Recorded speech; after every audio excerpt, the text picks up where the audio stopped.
Leo kupitia Insta story yake Diamond Platnumz ameshare mkataba wa msanii mpya kwenye lebo ya WCB.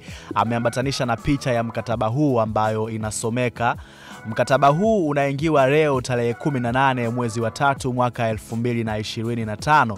Wasafi Limited WCB, kampuni iliyosajiliwa kwa sheria za Tanzania kufanya shughuli za sanaa, yenye makao yake makuu Mbezi Beach, sanduku la posta 105260 Dar es Salaam. Katika mkataba huu itajulikana kama kampuni, na hapa nafikiri ni jina la huyo msanii pia limefichwa. Lakini ikumbukwe siku za nyuma pia producer Ayoliza alitangaza kuwa watasainiwa wasanii 8, na hiyo ni baada ya Mbosso kutoka kwenye lebo hiyo. Pia watu wakamhusisha Slay kwenda kuziba pengo la Mbosso.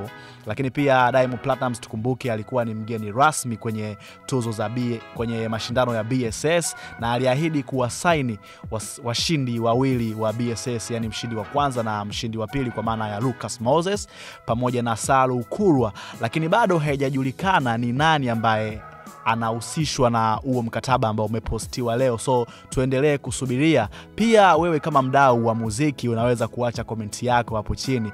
Unahisi huo mkataba ni wa nani? Mimi ni Mkaka Nose, hii ni PMTV 2.